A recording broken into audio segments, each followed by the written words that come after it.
Hi, it's so nice to meet you, and I'm so happy that you decided to come today. What is your name? My name is Piper Leisman. Hi, Piper. It's nice to meet you. My name's Lila. I am so excited that you wanted to explore this therapeutic journey with me. Before we kind of get started and you decide that this is right for you, I just want to go over some consent and disclosure type of things with you. So first being that I am a counselor in training, so this is to just evaluate some of my skills as I go through some further education and training in my mental health program at UNF. So this session will be recorded so that my professors and evaluators can look at my skills and we can reflect on them to help me get better. And everything that you do say will remain confidential, except for there's 3 more extreme kind of cases where this wouldn't be the case, which is any past, present, or future abuse of a minor or vulnerable person, any danger to yourself or imminent danger to other people that you share. But other than that, everything you say will remain confidential and will only be seen in the video by me and my professor, who is going to be evaluating my skills from this video to help me improve. If this is something that you are interested in and you want to continue your therapeutic experience, we can refer you to other therapeutic professionals and practitioners. However, I am just in training right now, so you wouldn't be able to continue with me, but that is an option that we can talk about as well after this if it's something you're interested in.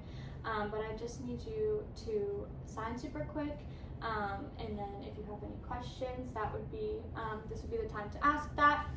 And if you would be so kind to just look at the safe topics for today's kind of session and choose, just make sure that what you're bringing to the session today is something that is in the lines of what's safe and comfortable to talk about and not super traumatic, so that you have a quality and safe experience with someone who isn't a licensed practitioner yet.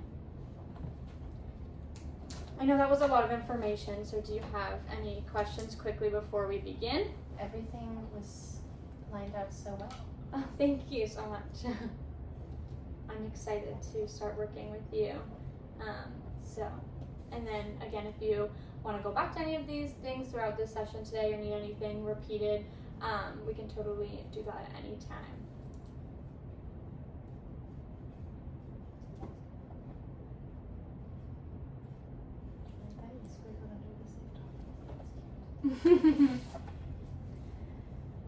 No, everything looks great. Okay, awesome. So whenever you feel the most ready and comfortable, we can begin the more content piece of the session, where you just kind of tell me about what's on your mind today and what's particularly making a therapeutic appointment with me desirable for you at this time. What's kind of going on?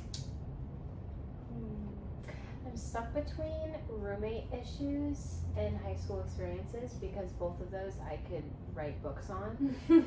But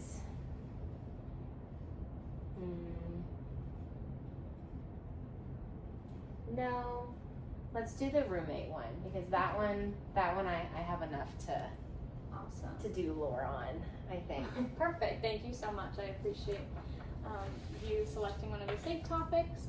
So you say that you have a lot of issues regarding a roommate situation. Yes. So I grew up in a very involved household. We never shut doors or locked doors unless we did not want to be alone, kind of thing. And then going into freshman year, you then have to, especially in certain dorms at UNF, it's like you're sleeping right next to someone. Right. So that was a fun mix. And then I would say after, because I went to school in 2019, and then we were there for about, until spring of 2020. Yeah. And then we all had to shift to being online.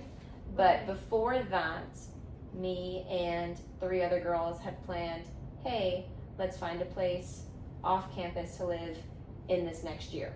And we had already set that kind of in stone. We said, let's do it. We'll figure it out. Okay. Obviously, COVID being COVID just shifted everybody's whirlwind. We go back home. We were on Zoom almost every day because we were each in a different part of Florida, hating where we were. Okay. And we were like, let's just get back there. Let's just go back to Jacksonville. And it was great for a little bit, and then again, just I think my problem with roommates is so many people are just like afraid to hurt someone's feelings, Okay. and instead of doing that, they don't communicate. Okay. So it's like you have, especially in that time frame and in that age, you have 4 very different personalities, very different upbringings, living in one house as, you know, hey, you could get sick if you go outside, kind of thing. Mhm. And then so you kind of have to just be and live there. Or you don't at all and you go live with your boyfriend down the street, and then that's a whole nother issue. And then I think just recommending knowing who the person is more before you live with them. Okay. But then how do you do that Right. unless you live with them? Right. So I don't know. I've just always been so curious about that, because you think you could know someone so well, and then you just like put them in a place where you have to share things or you don't have to share things, and then what do you do with that? Yeah. It seems that you were kind of really touching on the fact that, you know, not wanting to start a problem starts a problem because of that lack of being forward with one another in your shared space. Yeah? Yeah, Okay. definitely that. Okay, yeah, for sure. Can you talk to me a little bit about, you said the COVID aspect of things made it more difficult. Do you see a shift between COVID and sharing space with someone now? Definitely. Okay. I think so, because in the time period, like I said, there was some people that either we were friends of and or we were like kind of friends with, you know, it's like early college, so you have random frat boys or random like people that you went to class with, and you're like, oh, come over, let's do a study session, or oh, pick me up before we go here. So that shift was weird because like we would have those ideas, and then like I don't really know how to articulate it that well, but we would have those ideas, and then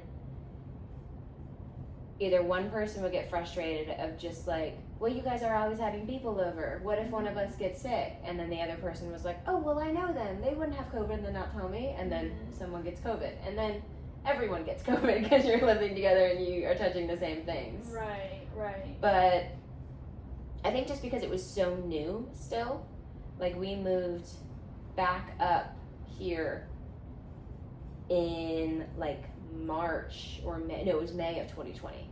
So there was still a lot of things that people didn't know. None of us were vaccinated yet. There was no vaccine. So it was just like kind of the blind leading the blind in that way. Yeah. And then, yeah, I think just more problems started to like trickle in, because it's like, this didn't need to be this giant problem. We could have just talked about it beforehand. Right. Or we could have just like, hey, could you text me before you take things? Mm-hmm. Stuff like that. Yeah.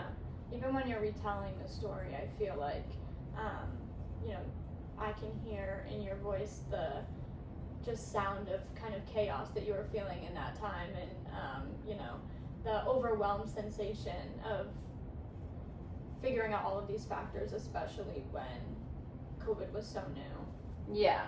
And we're like, you know, 20. And then, yeah, we lived there from May to 2020.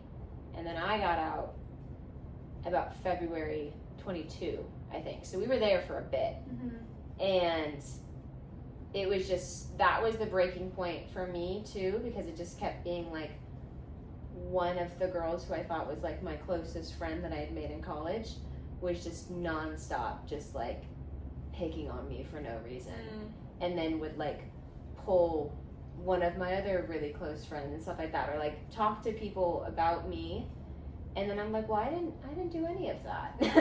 Right. None of those things happened. Yeah. Where is she getting this from? Mm-hmm. So kind of like problems arising out of thin air. Yeah. Yeah, I hear you. It also sounds like there was some picking sides as well that was happening. Yeah, and that was tricky to manage too, because we're just so young and everyone just wants to have those needs met of like, woo, my friends like me. Yeah. And then when you don't have that, you're like, all right, well, something's off here, Mm-hmm. and I can't figure out what it is. Yeah. Yeah.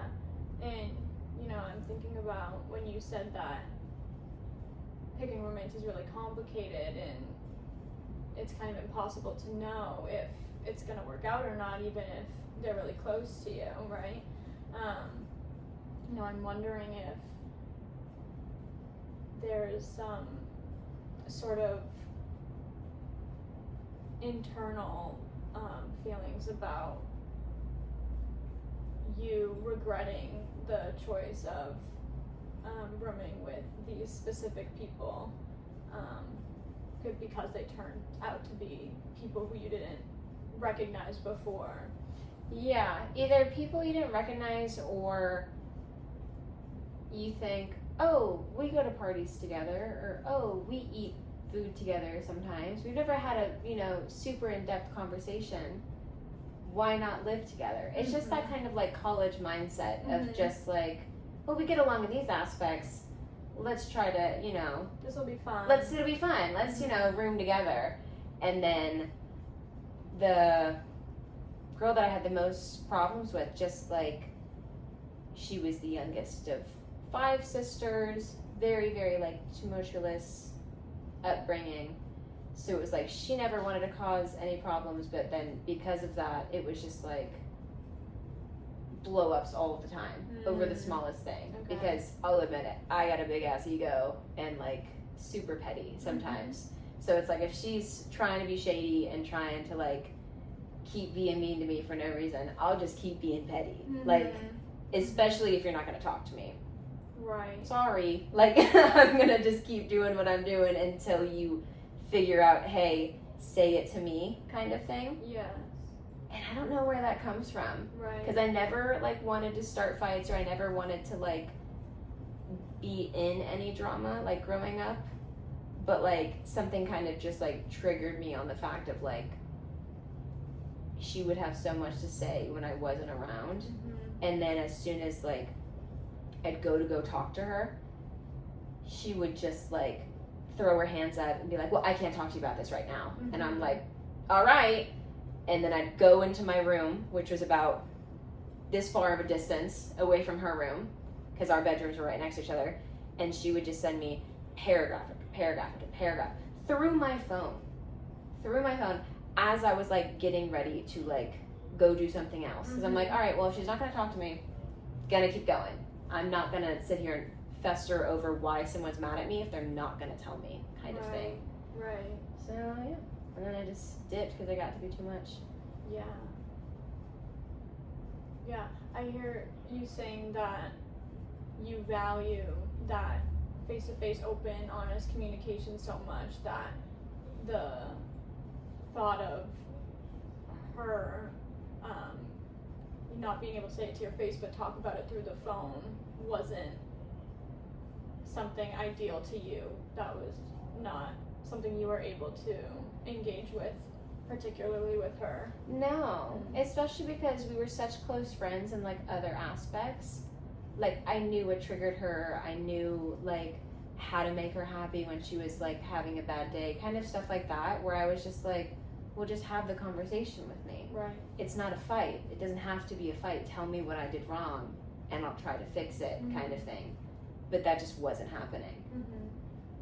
And then yeah, just I would say the house in general just like festered so much like negative energy too, because we would have just like boyfriends and friends and parties and whatever. It was just like a college girl house. Yeah, there's a lot going on. Yeah. And that sounds heavily layered as well, for sure. Yeah, I'm hearing you say that you value that face-to-face communication. Is there anything that you can take from that time that you learned throughout that period of your life where you were able to recognize other values that you hold strongly? Definitely. I mean, even just like my partner and I living together now, I would realize just like when I get heated, and it's not gonna work if I keep pressing on something because I just want to figure out the bottom of it. And then I'm like, oh, okay, well, I guess they're not ready right now. I can wait because I have that strength now.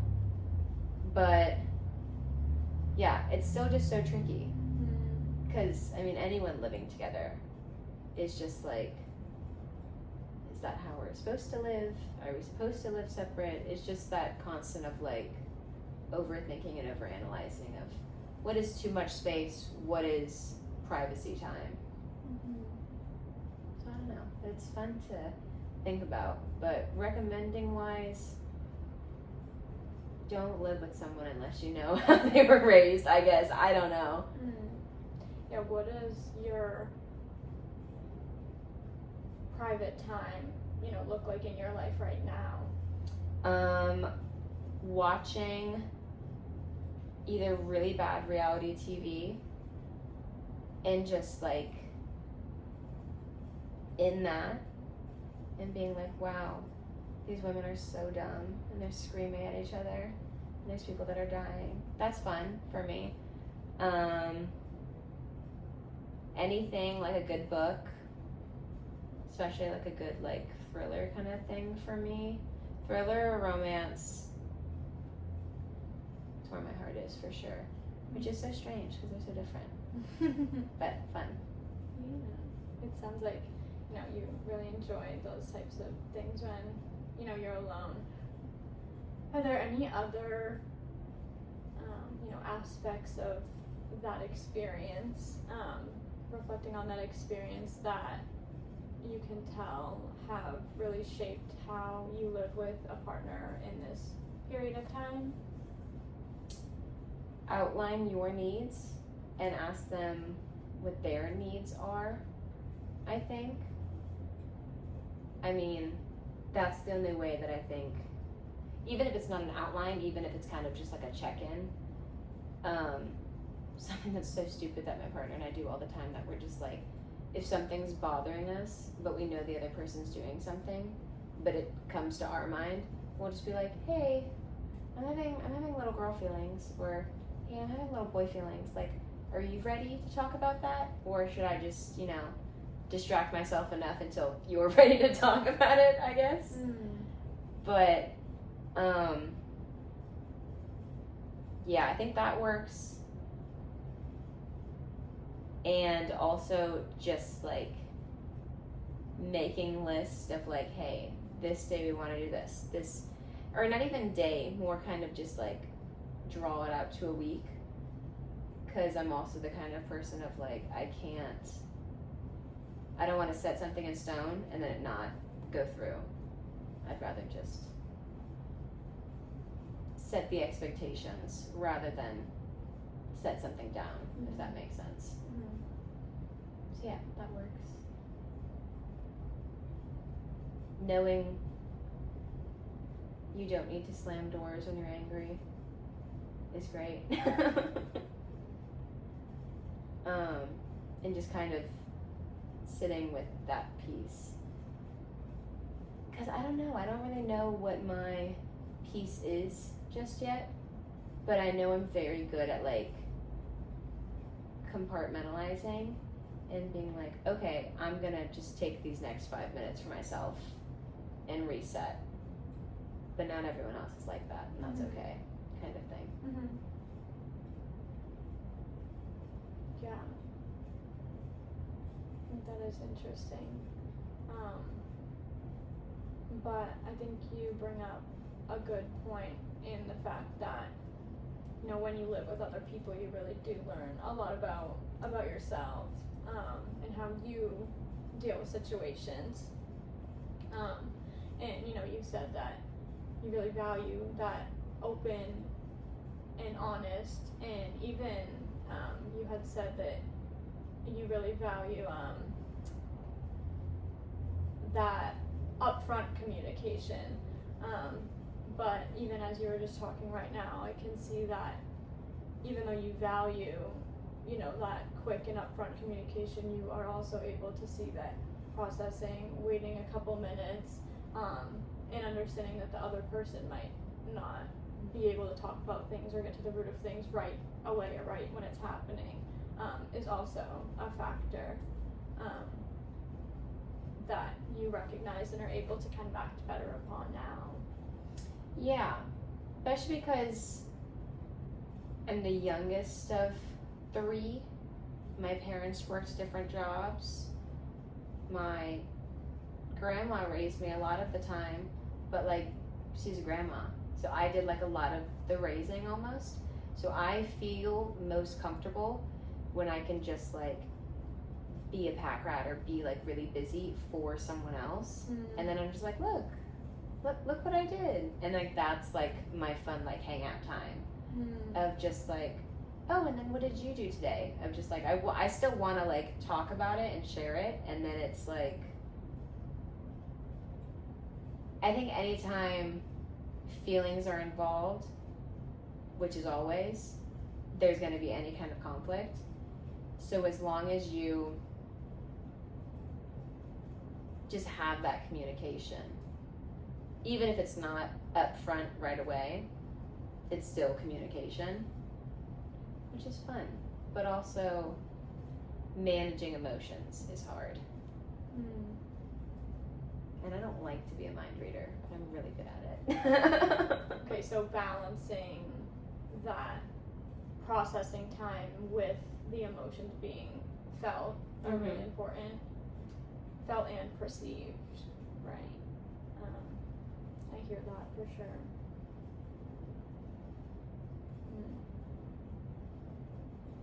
What are some, you know, as we reflect kind of on your past kind of shared space experiences, what are, you know, some things that may have carried on into this new space for you,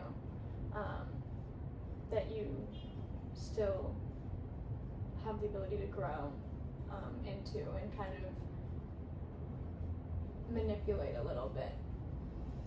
The growing part in a new space is always hard.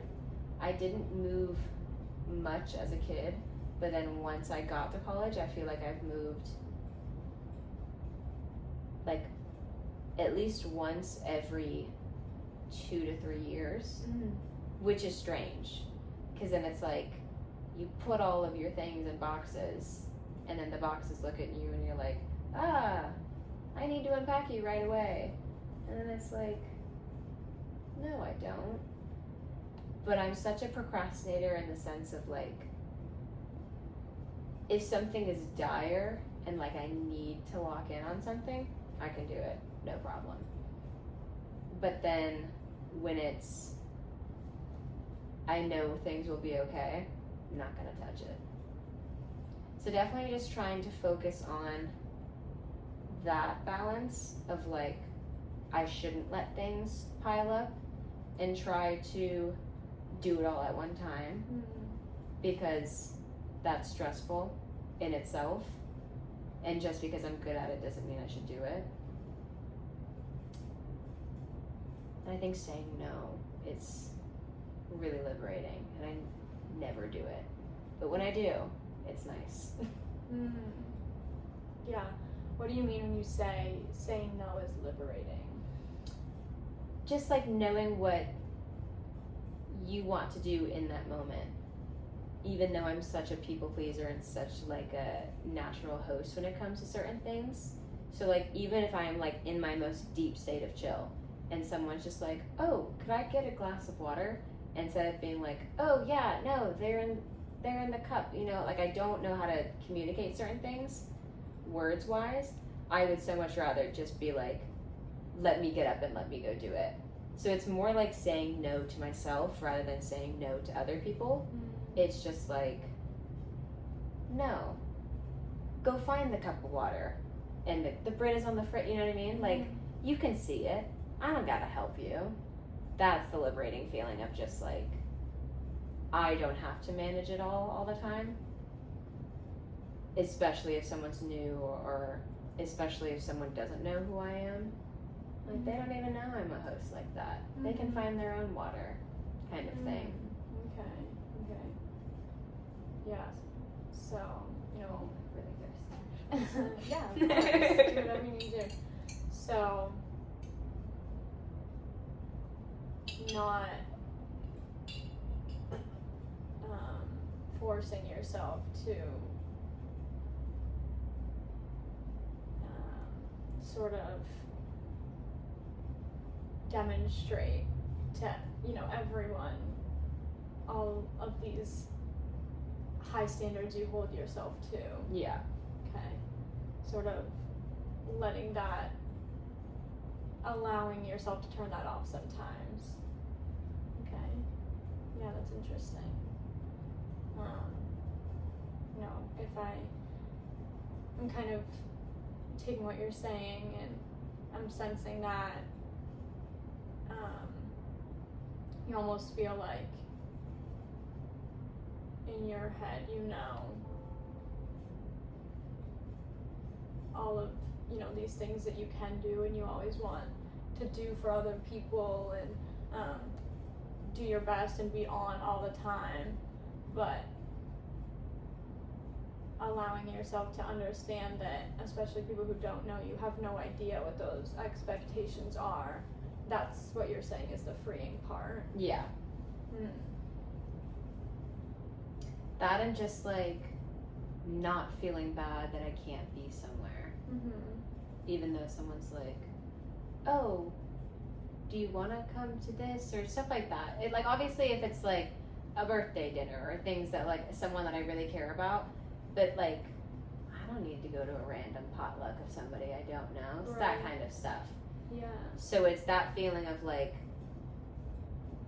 taking a step back and realizing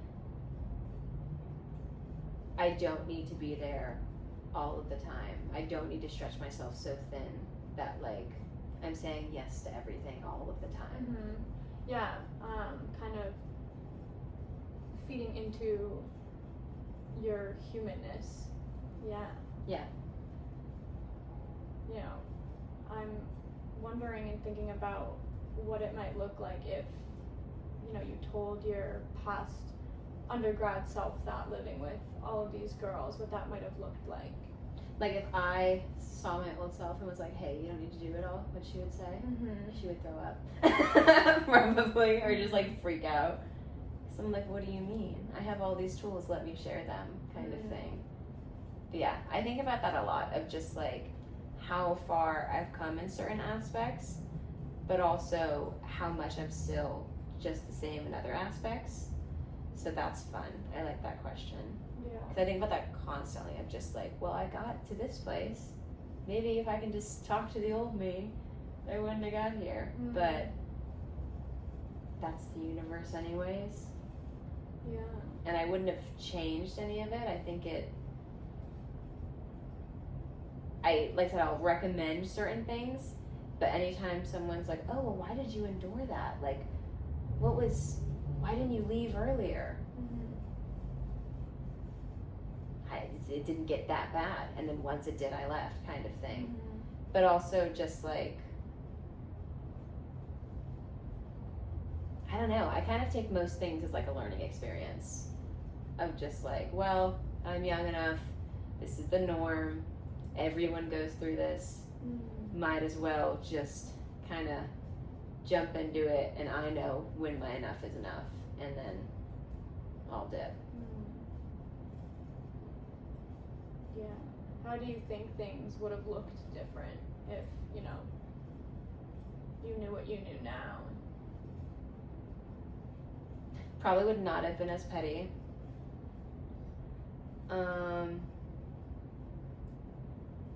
No, I don't think I would. I definitely don't think I would have been as petty. I probably would just try to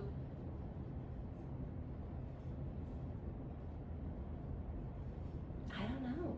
I have such a hard time with those, like, what would you do kind of thing. The hypotheticals. Yeah, because I don't know. I would like to think that I acted in the best way possible that I could have, and there was nothing really much I could have done either way, but and just kind of take it as a learned experience and move forward and not have, crazy beef either way. I'm blocked on everything. She doesn't even know I'm talking. Not my fault. I would have tried to mend the friendship if I could have. Because that was the original of why I wanted to leave as well. I was like, I think you're a great person. I think you're a great friend sometimes. But when you are angry at me, like, you find the number one thing that I'm anxious about and, like, make fun of it. I'm not going to live with the person like that. I'm going to leave. And then she just viewed that as, well, you were dead to me. I don't want to talk to you ever again. And I said, sounds good, I guess, if that's what you want. No, and it's really interesting to me. Because I don't know. I thought it was something different. In the sense of, like, I think most friendships or most, like, communications can be mended. Sometimes they can't. So, I don't know. Can't really answer a hypothetical on that. Interesting, for sure.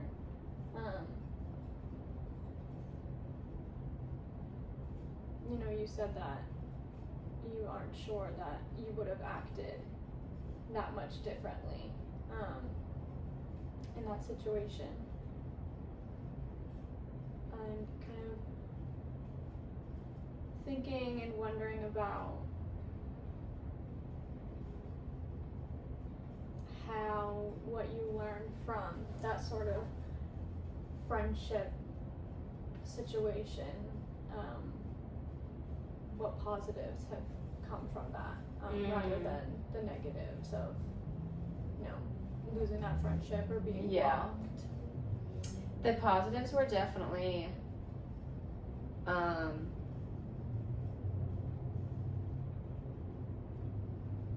some friends can just be, like, friends. You don't have to live with them, or you don't have to give your all to people who are giving you, like, 10%.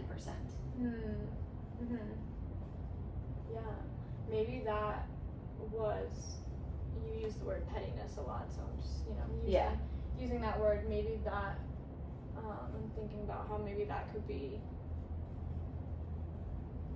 what sort of that pettiness stemmed from, is that, you feeling as though you're always giving your all, to try to make things work, and that was never being matched. And even to further explain my pettiness, she was, like, so angry with me, wouldn't talk to me for, like, weeks over I don't even know what. Like, the fight had gone on so long that I was like, okay, whatever. And I was going to class, and I knew every single day she used my coffee maker, the coffee that I bought, like, stuff like that. So I just took the filter and brought it with me to class. And then she just, like, exploded my phone. And I went, oh, okay. I think that was the extent of my pettiness, literally. And I felt really bad about it for a while. And then I was like, she didn't have to freak out over text like that, or make it seem, like, that was my reaction to weeks worth, basically, of just being, like, picked on, almost. So I was like, no. Without any face-to-face discussion of what that hostility was stemming from?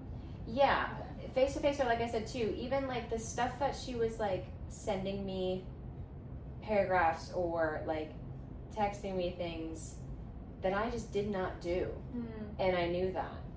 So I was like, okay, I'll just wait until she can talk to me about it. I'll just wait. And then I got to a point where, like I said, it never worked for her schedule. I was also very busy. I wasn't just going to keep getting berated over text about things that I didn't do. So the one day I knew she was going to be up at a certain time and I knew I was going to be at class at a certain time, I was like, okay, let me see if she actually calls me and asks where the coffee filter is. Instead, she did not. So, yeah, I forgot the original question. I'm sorry. But so, physically and emotionally, enough was enough. Yeah. At that point. Yeah. Right. Yeah. So, as you're talking about that how that theme of always feeling like you have to, or that pressure to make everything work and be on all of the time and always give 100%.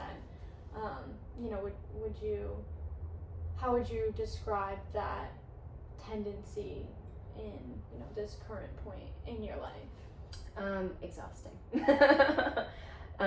Just turning 25, moving into a home that, I'm with my best friend as a partner, you know what I mean? Like, I know no battle or no argument can, like, blow up like that, which is nice. And just in general, like, it's just not healthy to do that and just be on all the time, like you said. So, but it's definitely just like in my nature. Sometimes it feels like that I just, woohoo, put on a show. So, still learning that aspect of like what is the breaking point and what are the signs before I get to there. Yeah. That's a really good idea. Noticing the signs before you hit that breaking point of exhaustion or blowing up or whatever that might look like. Yeah, what are some things that you've tried or noticed to like before leading up to a boiling point? Notice any patterns? Oh, definitely. I just like either will hide in the sense of like I don't want anyone to look at me. I don't want to like make any eye contact with anyone, or I'm just gonna be like in your face all of the time. And that's one of them for sure. And sort of like the two extremes. Yeah. Okay. The two extremes. My sleep schedule being weird.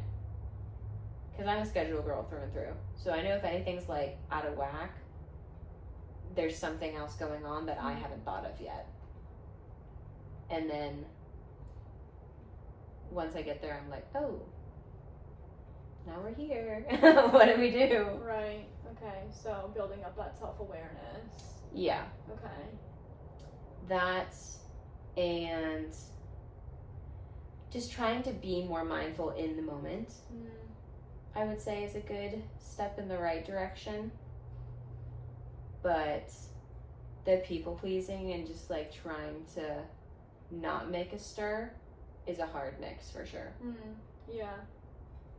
Yeah, so as we compare kind of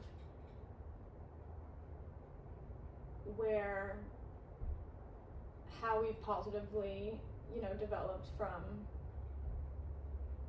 college living situation to current living situation, and we've noticed some of the positive things that have come out of that. What are some things you still kind of would like to work on in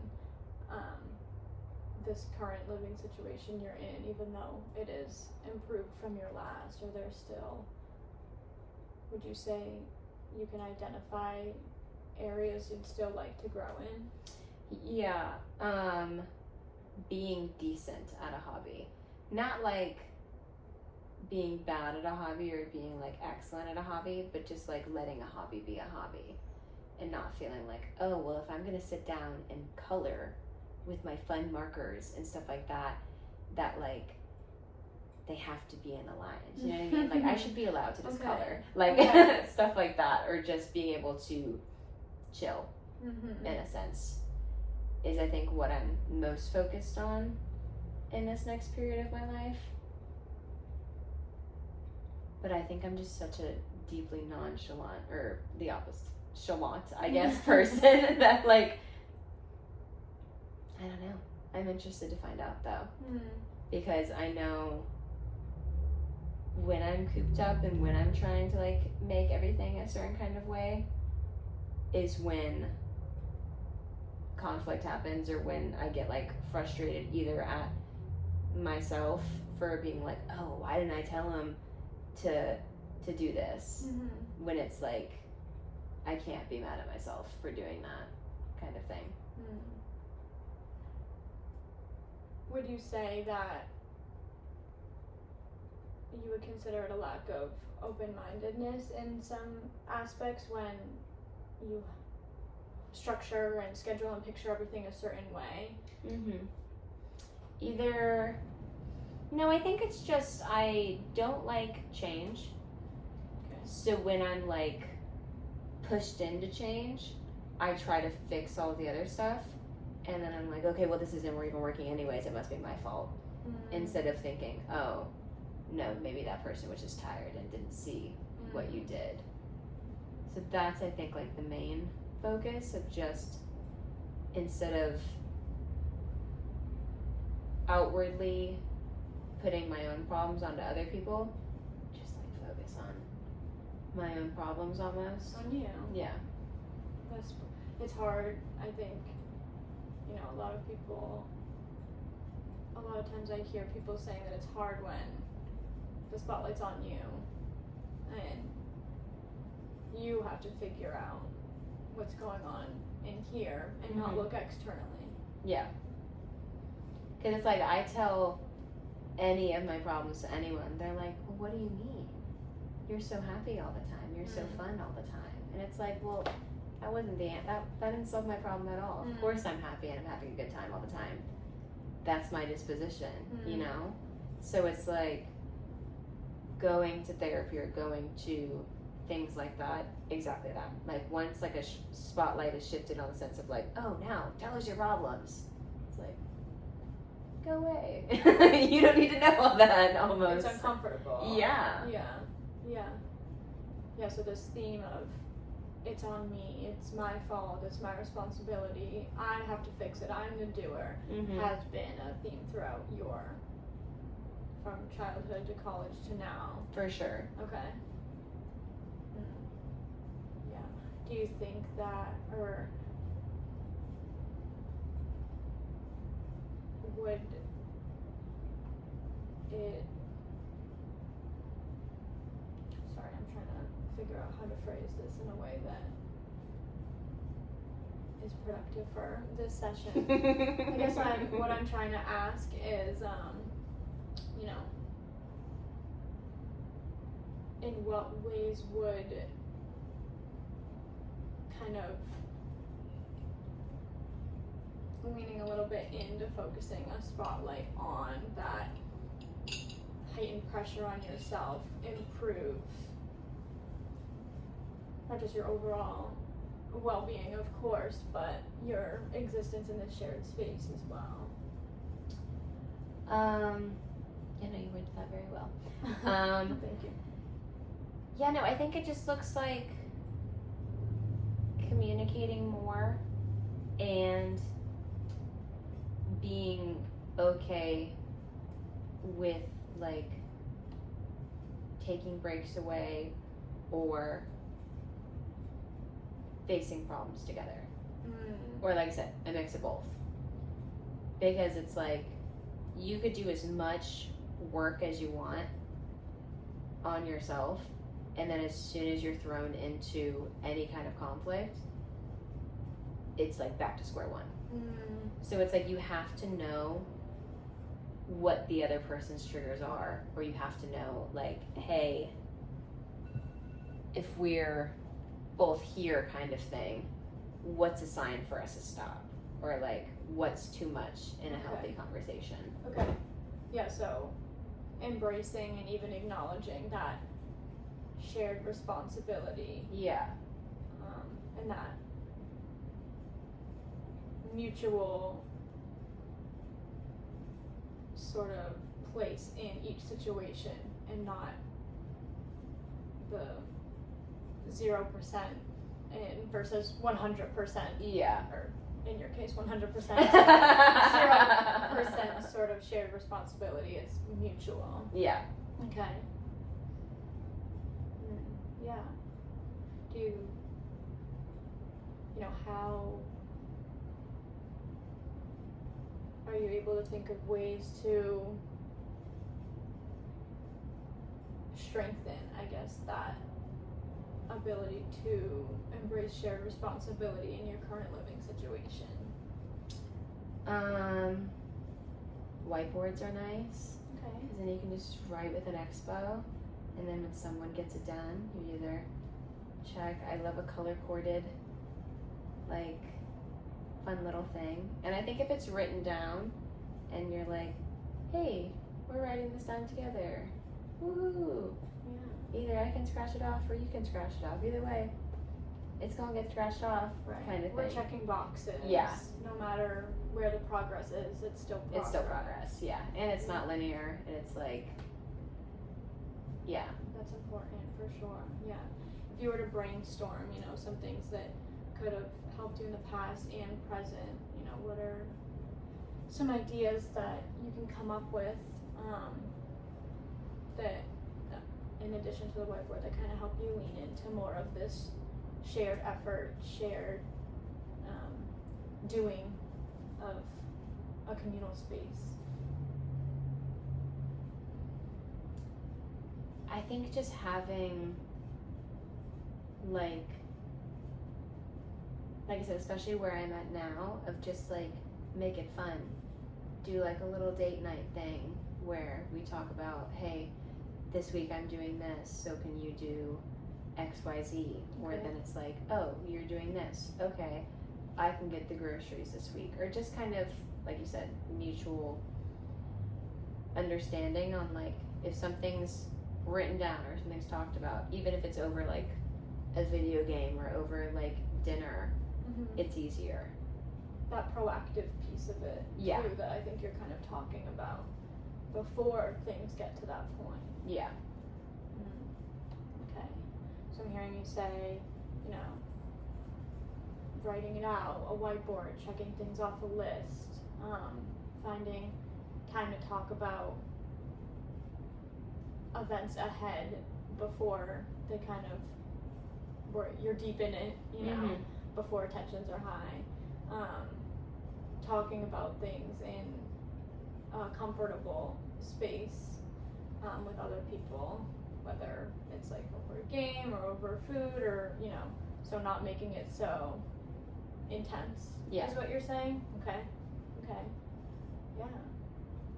Do you envision yourself being able to, or, you know, how are you able to envision yourself kind of using these in your current day-to-day life?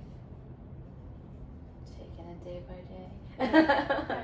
Just doing one thing that's big enough to be like, oh, I did that today. But also one thing of like, oh, wow, I did that today. I got to just, like, you know, eat a hot meal and watch a movie. Or like, I just got to, I don't know, I think just balance is how things should be. Okay. But it's, everybody's balance is different. So it's like, what it looks like for me is just like, as long as I'm doing one task that I hate and then equaling it out with like multiple other tasks that I enjoy doing. I'm a happy camper, I can't complain. Yeah. What is the accessibility and opportunity for you to be able to incorporate some of those shared responsibility brainstorming ideas that we talked about a few minutes ago? Yeah, I mean, we live in a house now. We have a basketball hoop. Congratulations. Thanks. So it's like going from apartment living to house living for such a long time is a feat in itself, but then it's like, oh, I don't have to walk like 30 steps down and then try to find grass to sit in or stuff like that to be able to chill, or we don't have to do it together. We can just go out and shoot a basketball hoop for an hour and talk about, hey, do you want to do this for dinner? Do you want to do that? Like it's just takes kind of, like I said, the stress off of that. Okay. It's also, we're in a super walkable area now too, so I think that takes a lot off too, of just like, oh, let's go here, or there's like fun restaurants down the street, I'll print out the checklist, we can look it over, see what we want, kind of thing. Yeah. Well, it sounds like you are going in, a good and positive direction to making living in a home with your partner proactive and healthy and mutually beneficial, and with that shared responsibility component as well. I think if we can, kind of summarize this session, add anything that you felt as well, but main things kind of being that recognition and making peace with those past kind of mutual shared living experiences that you've had throughout your life, and noticing the good and the bad that came from all of those, and really acknowledging and appreciating how far you've grown, and what growth there is left to do. Still, that kind of has potential to continue to work itself out in this new and healthier space that you are in. And if you'd like to add anything from your takeaways as well. I think you nailed it. Well, it was awesome talking with you during this session. Again, if you would like any further referrals or anything like that, I would be happy to do that for you. But I'm very excited for you in this new home journey with your partner, and I definitely do believe that some of those brainstorming goals that you talked about, I think that you definitely, I believe in your ability to make those things concrete and happen in your daily life, to mitigate some of that pressure that you feel, and I am excited for you to kind of embrace more of that 50-50, 60-40, 70-30 energy rather than all you all the time. So I can't wait to hear about how that's come to fruition and progressed over time as well. Thanks. It was such a fun time. Thank you so much for your participation. We learned so much. I appreciate it. You're the best. Thanks. It doesn't even seem like you're in training. You know what you're doing already. I really have no